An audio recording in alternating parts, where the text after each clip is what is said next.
Hello മക്കൾ, സൈലത്തിന്റെ പുതിയൊരു video ക്ലാസ്സിലേക്ക് എല്ലാവരും ഞാൻ സ്വാഗതം ചെയ്യുന്നു. സംസാരിക്കുന്ന ജെകെയാണ്, നിങ്ങളുടെ ഫിസിക്സ് അധ്യാപകൻ. എൻ്റെ പൊന്നു മക്കൾസ്, നമുക്ക് വളരെ ഇമ്പോർട്ടൻ്റ് ആയിട്ടുള്ള ഒരു ക്വസ്റ്റ്യനുമായിട്ടാണ് ഞാൻ നിങ്ങളുടെ മുന്നിലേക്ക് എത്തിയിരിക്കുന്നത്. നമ്മുടെ ഒന്നാമത്തെ ചാപ്റ്ററിലെ റിഫ്രാക്ഷൻ ഓഫ് ലൈറ്റ്, പ്രകാശത്തിൻ്റെ അപവർത്തനം എന്ന ആ മനോഹരമായ ചാപ്റ്ററിൽ നിന്നും ഏറ്റവും കൂടുതൽ ചോദിക്കാൻ സാധ്യതയുള്ള വെരി ഇമ്പോർട്ടൻ്റ് ക്വസ്റ്റ്യൻ. അത് ഏതായിരിക്കും ക്വസ്റ്റ്യൻ? നിങ്ങൾക്ക് ചിലപ്പോൾ ഒരു കൺഫ്യൂഷൻ തോന്നിയേക്കാം. പക്ഷെ ഒരു കൺഫ്യൂഷൻ വേണ്ട. നമ്മൾ ആദ്യത്തെ ചാപ്റ്ററിൽ ഏറ്റവും ഇമ്പോർട്ടൻ്റ് ആയിട്ടുള്ള പൂർണ്ണാന്തര പ്രതിഫലനം, അതായത് ടോട്ടൽ ഇൻറ്റേർണൽ റിഫ്ലക്ഷനുമായി ബന്ധപ്പെട്ട് ഒരു ക്വസ്റ്റ്യൻ ഇല്ലാത്ത ഒരു എക്സാം നിങ്ങൾക്ക് എഴുതാൻ കഴിയില്ല. അതുകൊണ്ട് തന്നെ വരാനിരിക്കുന്ന ഫസ്റ്റ് ടൈം എക്സാമിന് ഈ ഒരു ക്വസ്റ്റ്യൻ വളരെയധികം ഇമ്പോർട്ടൻ്റ് ആണ്. അപ്പം നിങ്ങളെല്ലാവരും ഇത് ക്ലിയറായി പഠിക്കണം. അതിന് വേണ്ടിയിട്ടാണ് ഞാൻ ഈ വീഡിയോ ചെയ്യുന്നത്. അപ്പോൾ എല്ലാവരുടെ ശ്രദ്ധ ഇനി സ്ക്രീനിലേക്ക് മാത്രമായിരിക്കട്ടെ. ആർക്കും ഒരു കുഴപ്പവും ബുദ്ധിമുട്ടും മനപ്രയാസം ഇല്ല എന്ന് വിചാരിക്കുന്നു. അങ്ങനെയെങ്കിൽ നേരെ നമുക്ക് എന്ത് ചെയ്യാം, ക്വസ്റ്റ്യനിലേക്ക് കിടക്കാം. ഇതേ രൂപത്തിലുള്ള കുറച്ച് ചിത്രങ്ങളൊക്കെ തന്നിട്ട് അതിനെ ബേസ് ചെയ്തിട്ടുള്ള ഒരു ക്വസ്റ്റ്യൻ വരാൻ എപ്പോഴും ചാൻസ് കൂടുതലാണ്. അതുകൊണ്ട് ആദ്യത്തെ ക്വസ്റ്റ്യനിലേക്ക് തന്നെ നോക്കുക. തന്നിരിക്കുന്ന ചിത്രങ്ങളിൽ ഏതാണ് പൂർണ്ണാന്തര പ്രതിഫലനത്തെ, ടോട്ടൽ ഇന്റേണൽ റിഫ്ലക്ഷനെ പ്രതിനിധീകരിക്കുന്ന പിക്ചർ ഏതാണെന്നാണ്. ടോട്ടൽ ഇന്റേണൽ റിഫ്ലക്ഷനെ പ്രതിനിധീകരിക്കുന്ന അല്ലെങ്കിൽ തന്നിരിക്കുന്ന ചിത്രത്തിൽ ഏതായിരിക്കും ടോട്ടൽ ഇന്റേണൽ റിഫ്ലക്ഷൻ? ടോട്ടൽ നമുക്ക് 5 ചിത്രങ്ങൾ തന്നിട്ടുണ്ട്. ആദ്യത്തെ ചിത്രത്തിലേക്ക് നോക്കാം മക്കളെ. ആദ്യത്തെ ചിത്രത്തിലേക്ക് നോക്കിക്കഴിഞ്ഞാൽ ഇവിടുന്ന് ഒരു ലൈറ്റ് ഇങ്ങനെ വരുന്നു, അത് ഇതിൻ്റെ ഏറ്റവും സർഫസ് ഏരിയയിലൂടെ കടന്നു പോകുന്നു. രണ്ടാമത്തെ ചിത്രത്തിലേക്ക് നോക്കുക, ലൈറ്റ് ഇങ്ങനെ വരുന്നു, വാട്ടർ ജലത്തിൻ്റെ മീഡിയത്തിൻ്റെ ഏറ്റവും മുകൾ ഭാഗത്തട്ടി വീണ്ടും അതിൽ ബാക്കിലേക്ക് തന്നെ തിരിച്ചു വരുന്നു. ടോട്ടൽ ഇന്റേണൽ റിഫ്ലക്ഷൻ, പൂർണ്ണ ആന്തര പ്രതിഫലനം അല്ലേ? അപ്പോൾ നോക്കുക, ടോട്ടൽ ഇന്റേണൽ റിഫ്ലക്ഷൻ എന്ന് പറഞ്ഞാൽ ഒരു പ്രകാശരശ്മി എന്ത് ചെയ്യുന്നു, വെള്ളത്തിലൂടെ വന്ന് അതിൻ്റെ സർഫസ് ഏരിയയിൽ തട്ടിയിട്ട് പുറത്തേക്ക് റിഫ്രാക്റ്റ് ചെയ്യാതെ, അപവർത്തനം ചെയ്യാതെ അതേ മാധ്യമത്തിലേക്ക് തന്നെ തിരിച്ചു വരുന്ന ചിത്രമുണ്ടെങ്കിൽ ഒരു കൺഫ്യൂഷൻ വേണ്ട, അതായിരിക്കും നിങ്ങളുടെ ആൻസർ. ആദ്യത്തെ ചിത്രത്തിലേക്ക്, ആദ്യത്തെ ക്വസ്റ്റ്യനിൽ ആ ചിത്രത്തിലേക്ക് ശ്രദ്ധിക്കുക. ഇവിടെ അങ്ങനെ ബാക്കിലേക്ക് വരുന്നില്ല, അതുകൊണ്ട് ഇതല്ല, നമുക്ക് ക്യാൻസൽ ചെയ്യാം. ഇനി നോക്കുക, ഈ വാട്ടറിൽ നിന്നും ലൈറ്റ് വന്നു, ബാക്കിലേക്ക് തന്നെ റിഫ്ലക്റ്റ് ചെയ്യുന്നു. അപ്പോൾ ഇതൊരു ടോട്ടൽ ഇന്റേണൽ റിഫ്ലക്ഷൻ ആണ്. ഇങ്ങനത്തെ ഒരു ചിത്രം കണ്ടു കഴിഞ്ഞാൽ എൻ്റെ പൊന്നു മക്കൾസ് ആരും തെറ്റിക്കാൻ പാടില്ല. ഇതൊരു ടോട്ടൽ ഇന്റേണൽ റിഫ്ലക്ഷൻ, ഇതൊരു പൂർണ്ണാന്തര പ്രതിഫലനവുമായി ബന്ധപ്പെട്ട ചിത്രമാണ്. ഇനി രണ്ടാമത്തെ നോക്ക്, ഗ്ലാസും എയറാണ് നമുക്ക് തന്നിട്ടുള്ളത് അല്ലേ? ഗ്ലാസ് വായുവാണ് തന്നിട്ടുള്ളത്. ഇവിടെയും ലൈറ്റ് വന്ന് തട്ടിയിട്ട് എന്ത് ചെയ്യുന്നു, അതേ മാധ്യമത്തിലേക്ക് തന്നെ തിരിച്ചു പോകുന്നു. അങ്ങനെയുള്ളതിനെയാണ് നമ്മൾ ടോട്ടൽ ഇന്റേണൽ റിഫ്ലക്ഷൻ എന്ന് പറയുക. ബാക്കി ചിത്രത്തിൽ ഇവിടെ അങ്ങനെ ബാക്കിലേക്ക് വരുന്നില്ല, ഇവിടെ റിഫ്രാക്റ്റ് ചെയ്യുന്നു, ഇവിടെയും സർഫസ് ഏരിയയുടെ ഉപരിതലത്തിലൂടെയാണ് പോകുന്നത്. അപ്പോൾ തീർച്ചയായിട്ടും ആദ്യത്തെ ക്വസ്റ്റ്യൻ്റെ ആൻസർ ഏതായിരിക്കണം? ഒന്ന് ഇതും അല്ലേ? അപ്പോൾ ആദ്യത്തെ ക്വസ്റ്റ്യൻ പരീക്ഷയ്ക്ക് എപ്പോഴും മക്കളും ഇമ്പോർട്ടൻ്റ് ആണ് ഇങ്ങനത്തെ ഒരു ചിത്രം. ഈ ചിത്രം തന്നിട്ട് ഇതിൽ ടോട്ടൽ ഇന്റേണൽ റിഫ്ലക്ഷൻ, ആ പേരിൽ തന്നെ ഉണ്ട്, ടോട്ടൽ മുഴുവനായിട്ടും, ഇന്റേണൽ ഉള്ളിലേക്ക് തന്നെ എന്ത് ചെയ്യാണ്, റിഫ്ലക്റ്റ് ചെയ്യുക. അപ്പോൾ നോക്കി, ഈ ചിത്രത്തിലേക്ക് നോക്കിയാൽ മതി, ലൈറ്റ് വരുന്നു, മുഴുവനായിട്ട് come back to same medium, അതേ മീഡിയത്തിലേക്ക്. വാട്ടർ ആണെങ്കിൽ വാട്ടറിലേക്ക് തന്നെ വരുന്നു, ഗ്ലാസ് ആണെങ്കിൽ ഗ്ലാസ്സിലേക്ക് തന്നെ വരുന്നു.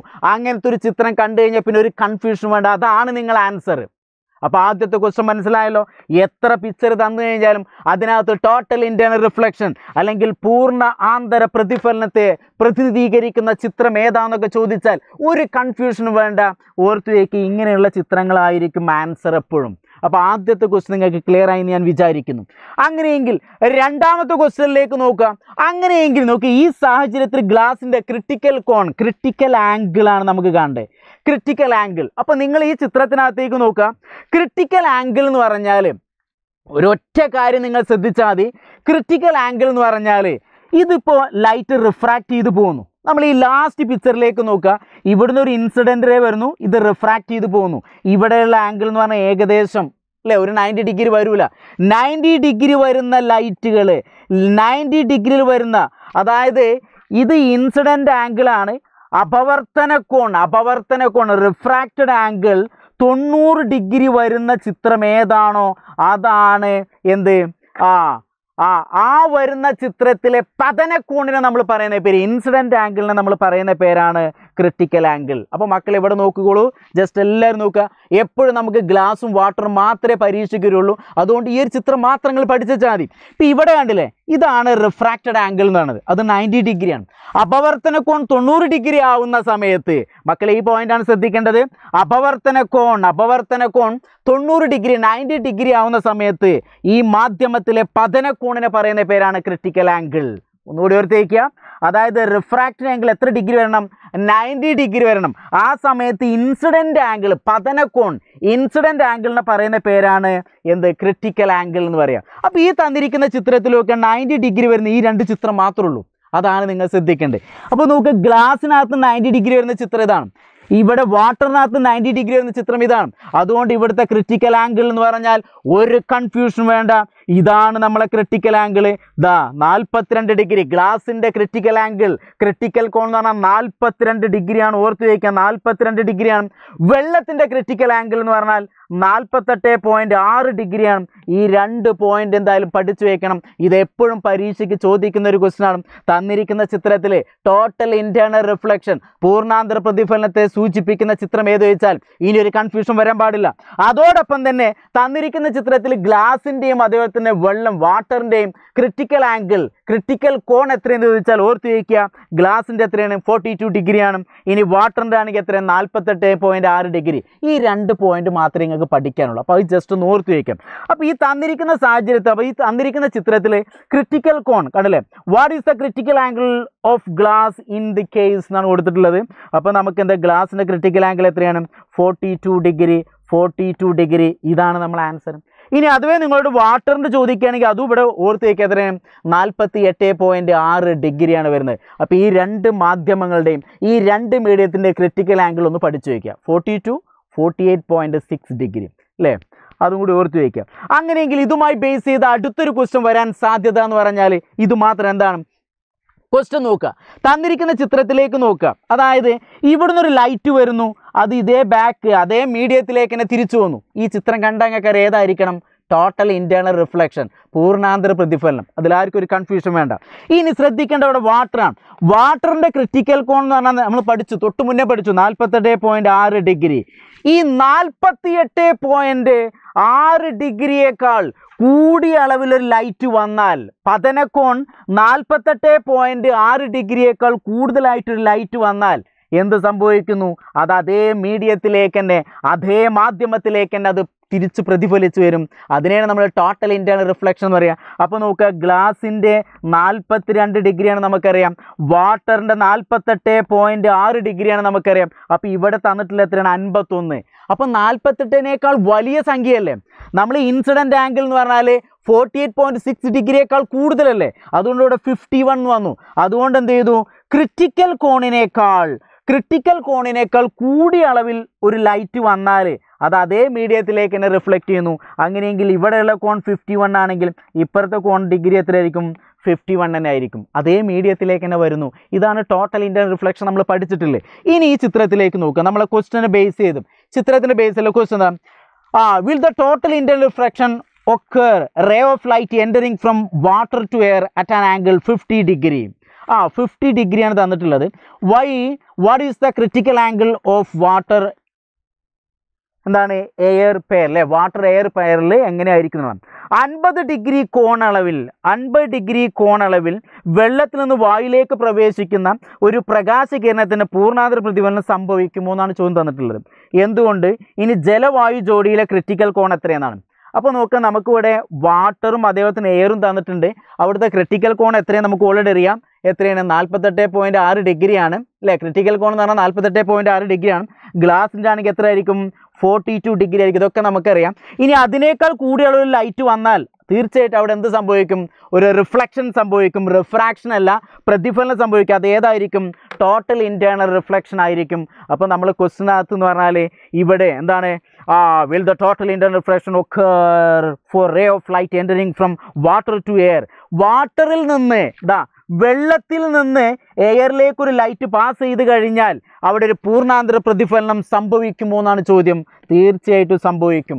നമുക്കറിയാം എപ്പോഴും ടോട്ടൽ ഇൻറ്റേർണൽ റിഫ്ലക്ഷൻ സംഭവിക്കണമെങ്കിൽ എപ്പോഴും സാന്ദ്രത കൂടിയ മാധ്യമത്തിൽ നിന്ന് ഡെൻസർ മീഡിയത്തിൽ നിന്ന് റെയർ മീഡിയത്തിലേക്ക് ലൈറ്റ് നിർബന്ധമായി പാസ് ചെയ്യണം. അങ്ങനെയാണെങ്കിൽ മാത്രമേ അവിടെ എന്ത് സംഭവിക്കുള്ളൂ? ടോട്ടൽ ഇൻറ്റേർണൽ റിഫ്ലക്ഷൻ സംഭവിക്കുള്ളൂ. തന്നിരിക്കുന്ന ചിത്രത്തിലേക്ക് നോക്കൂ. വാട്ടറിൽ നിന്ന് എയറിലേക്കാണ് പാസ് ചെയ്യുന്നത്. അത് ക്രിറ്റിക്കൽ കോണിനേക്കാൾ കൂടിയ അളവിലായതുകൊണ്ട്, ക്രിട്ടിക്കൽ കോൺ എന്ന് പറഞ്ഞാൽ 48.6 ഡിഗ്രിയേക്കാൾ കൂടുതലായതുകൊണ്ട് എന്ത് സംഭവിക്കുന്നു? അതേ മാധ്യമത്തിലേക്ക് എന്ത് ചെയ്യുന്നു? അത് തിരിച്ച് പ്രതിഫലിക്കുന്നു. അതുകൊണ്ട് ഇവിടെ പൂർണ്ണാന്തര പ്രതിഫലനം സംഭവിക്കുന്നുണ്ട്.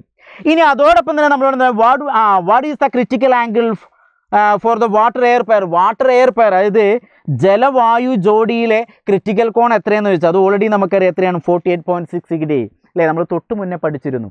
അപ്പോൾ ഇതുമായി ബന്ധപ്പെട്ട ഒരു ക്വസ്റ്റ്യൻ ഇങ്ങനെയും ചോദിക്കാൻ വളരെ ചാൻസ് കൂടുതലാണ് മക്കളെ. അപ്പോൾ അതുകൂടി ജസ്റ്റ് ഓർത്ത് വയ്ക്കാം. അങ്ങനെയെങ്കിൽ അടുത്തൊരു ക്വസ്റ്റ്യൻ എന്ന് പറഞ്ഞാൽ പൂർണ്ണാന്തര പ്രതിഫലനം സംഭവിക്കുന്ന ആവശ്യമായ 2 സാഹചര്യങ്ങൾ ഏതൊക്കെയെന്നാണ്.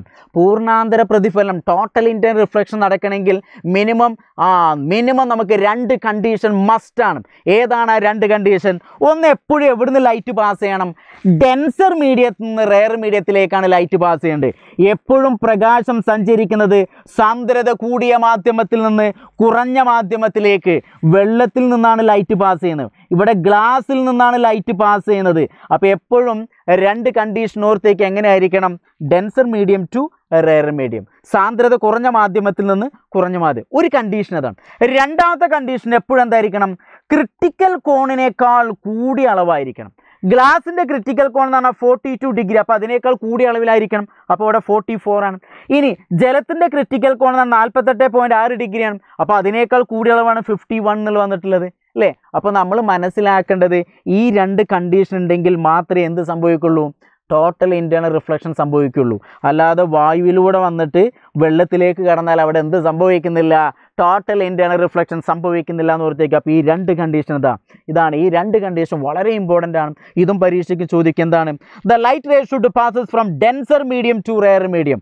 സാന്ദ്രത കൂടിയ മാധ്യമത്തിൽ നിന്ന് കുറഞ്ഞ മാധ്യമത്തിലേക്ക് നിർബന്ധമായിട്ടും ലൈറ്റ് എന്ത് ചെയ്യണം? പാസ് ചെയ്യണം, സഞ്ചരിക്കണം എന്ന് ഓർത്തേക്കാം. ഇനി angle of incidence should be greater than critical angle. Critical ആംഗിളിനേക്കാൾ പതനകോൺ ക്രിട്ടിക്കൽ കോണിനേക്കാൾ കൂടുതലായിരിക്കണം. അപ്പോൾ ഈ 2 കാര്യങ്ങൾ വളരെ ഇമ്പോർട്ടൻ്റ് ആണ്. ഇത് വളരെ ഇമ്പോർട്ടൻ്റ്. അപ്പോൾ ഈ കാര്യങ്ങളോട് ഓർത്ത് വയ്ക്കുക. അപ്പോൾ ഈ ഒരു പരീക്ഷയ്ക്ക്, നമുക്ക് വരാനിരിക്കുന്ന പരീക്ഷയ്ക്ക് ടോട്ടൽ ഇൻറ്റേർണൽ റിഫ്ലക്ഷനുമായി ബന്ധപ്പെട്ട് ഇത്തരത്തിലുള്ള ചോദ്യങ്ങളൊക്കെ വരാൻ സാധ്യതയുണ്ട്. അപ്പോൾ ഒരു കാരണവശാലും നിങ്ങളത് തെറ്റിക്കാൻ പാടില്ല. ഒരു കാരണവശാലും നിങ്ങളത് സ്കിപ്പ് ചെയ്ത് കാണരുത്, മുഴുവനായിട്ട് കാണണം. അങ്ങനെയെങ്കിൽ ഒറ്റ തവണ നിങ്ങൾ കണ്ടാൽ മതി. പിന്നെ ഇതുമായി ബന്ധപ്പെട്ട് ഏത് ക്വസ്റ്റ്യൻ വന്നാലും നിങ്ങൾക്ക് ആൻസർ ചെയ്യാൻ പറ്റും. ഇനി ലാസ്റ്റ് എപ്പോഴും ചോദിക്കാൻ സാധ്യതയുള്ളത് ഈ ടോട്ടൽ ഇൻറ്റേർണൽ റിഫ്ലക്ഷൻ പൂർണ്ണാന്തര പ്രതിഫലനവുമായി ബന്ധപ്പെട്ട് നമുക്ക് ഏതൊക്കെ ഭാഗങ്ങളാണ് നമ്മൾ യൂസ് ചെയ്യുന്നത്? അപ്പോൾ അതിൻ്റെ അപ്ലിക്കേഷൻ എന്തൊക്കെയാണെന്നുള്ളത് ചോദിച്ചാൽ ഓർത്ത് വയ്ക്കാം. നമ്മൾ എവിടേക്കാണ് ഈ ടോട്ടൽ ഇൻറ്റേർണൽ റിഫ്ലക്ഷൻ ഉപയോഗിക്കുന്നത് ചോദിച്ചാൽ നമുക്കറിയാം ഒപ്റ്റിക് ഫൈബർ. നമ്മൾ വീടുകളിലേക്ക് കേബിൾ TV കണക്ഷൻ ഉണ്ടാവില്ലേ, അതിന് ഉപയോഗിക്കുന്നതാണ് ഒപ്റ്റിക് ഫൈബർ എന്ന് പറയുന്നത്.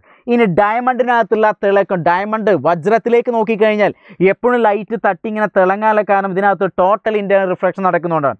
ഇനി അതോടൊപ്പം തന്നെ എൻഡോസ്കോപ്പി, നമുക്ക് നമ്മളെ വയറിനുള്ളിലേക്ക് എന്തെങ്കിലും സൂക്കടയൊക്കെ വന്നാൽ ഒരു ഇങ്ങനെ വയറിനുള്ളിലേക്ക് ഇറക്കുന്ന ഡോക്ടർമാർ കണ്ടിട്ടില്ലേ? എൻഡോസ്കോപ്പി. എന്നിട്ട് സ്ക്രീനകത്ത് നമുക്ക് എന്ത് ചെയ്യും? അതിങ്ങനെ കാണാൻ പറ്റും.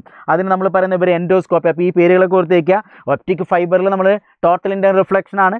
ഡയമണ്ടിനകത്ത് പൂർണ്ണാന്തര പ്രതിഫലനം നടക്കുന്നുണ്ട്. എൻഡോസ്കോപ്പിയൊക്കെ നമ്മൾ അതാണ് ഉപയോഗിക്കുന്നത്. അതോടൊപ്പം തന്നെ റിഫ്ലക്ടർ, ടെയിൽ ലാമ്പ്, നിങ്ങളുടെ വാഹനങ്ങളുടെയൊക്കെ ബൈക്കിൻ്റെ അല്ലെങ്കിൽ കാറിൻ്റെ ഒക്കെ ബാക്കിലുള്ള ടെയിൽ ലാമ്പ്, ഇൻഡിക്കേറ്റർ പോലെ ലൈറ്റുകളൊക്കെ ആണല്ലോ, അതിനകത്തൊക്കെ ഈ റിഫ്ലക്ടറായിട്ട് ഉപയോഗിക്കുന്നത്. അവിടേക്ക് ഈ ടോട്ടൽ ഇൻറ്റേർണൽ റിഫ്ലക്ഷൻ പൂർണ്ണാന്തര പ്രതിഫലനം നടക്കുന്നോർത്തിരിക്കുക. പിന്നെ ചെറിയൊരു എക്സാമ്പിൾ പെരിസ്കോപ്പ്, കാരണം ലൈറ്റ് ഇവിടെ തട്ടിയിട്ട് തിരിച്ചിങ്ങോട്ട് തന്നെ വരുന്നു അല്ലേ? അപ്പോൾ ഇവിടെയൊക്കെ നമ്മൾ സാധാരണ എന്താണ്? ടോട്ടൽ ഇൻറ്റേർണൽ റിഫ്ലക്ഷനുമായി ബന്ധപ്പെട്ടാണ്.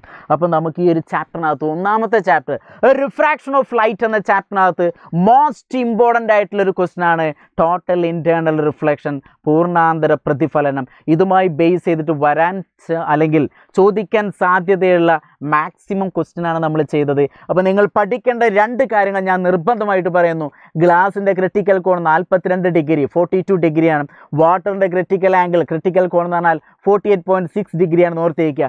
എപ്പോഴും ലൈറ്റ് ഒരു ടോട്ടൽ ഇൻ്റർവൽ റിഫ്ലക്ഷൻ സംഭവിക്കണമെങ്കിൽ എപ്പോഴും ലൈറ്റ് എവിടെ നിന്ന് എങ്ങോട്ട് പാസ് ചെയ്യണം? ഡെൻസർ മീഡിയത്തിൽ നിന്ന് റെയർ മീഡിയത്തിലേക്ക്, അതായത് സാന്ദ്രത കൂടിയ മാധ്യമത്തിൽ നിന്നും കുറഞ്ഞ മാധ്യമത്തിലേക്ക്. അതുകൊണ്ടാണ് തന്നിരിക്കുന്ന ചിത്രത്തിലേക്ക് വെള്ളത്തിൽ നിന്ന് വായുവിലേക്ക്, ഗ്ലാസിൽ നിന്ന് എയറിലേക്ക്, അങ്ങനെയാണ് നമുക്ക് എല്ലാ ചിത്രങ്ങളും തന്നിട്ടുള്ളത്. അപ്പോൾ ഇതുമായി ബേസ് ചെയ്തിട്ടുള്ള ആ രണ്ട് കണ്ടീഷനും ഓർത്തു വയ്ക്കണം. വളരെ ഇമ്പോർട്ടൻ്റ് ആണ് എൻ്റെ പൊന്നുമക്കൾസ്. അപ്പോൾ തീർച്ചയായിട്ടും നിങ്ങൾക്ക് ഈ ഒരു ക്ലാസ് ഇഷ്ടപ്പെട്ടിട്ടുണ്ടാവും ഞാൻ വിചാരിക്കുന്നു. നിങ്ങളുടെ മെസ്സേജുകളൊക്കെ എന്ത് ചെയ്യുക, നിങ്ങൾക്ക് ഇനിയും ഈ ചാപ്റ്ററിനകത്ത് വേറെ ഏതെങ്കിലും ഇമ്പോർട്ടൻ്റ് ആയിട്ടുള്ള ക്വസ്റ്റ്യനൊക്കെ ചെയ്യണമെന്നുണ്ടെങ്കിൽ, വീഡിയോ ചെയ്യണമെന്നുണ്ടെങ്കിൽ താല്പര്യമുള്ള കുട്ടികൾ എന്ത് ചെയ്യുക, താഴെ കമൻറ്റ് ബോക്സിൽ എന്ത് ചെയ്യുക, രേഖപ്പെടുത്തുക. അപ്പോൾ ക്ലാസ് ഇഷ്ടപ്പെട്ടാൽ നിങ്ങൾ നല്ല നല്ല മെസ്സേജുകളൊക്കെ കമൻറ്റ് ബോക്സിൽ രേഖപ്പെടുത്തുക. നിങ്ങളുടെ ഓരോ മെസ്സേജുകളും ഞങ്ങൾക്ക് അത്രയും വിലപ്പെട്ടതാണ്. അപ്പോൾ നല്ല ഉഷാറായി പഠിക്കുക. All the best.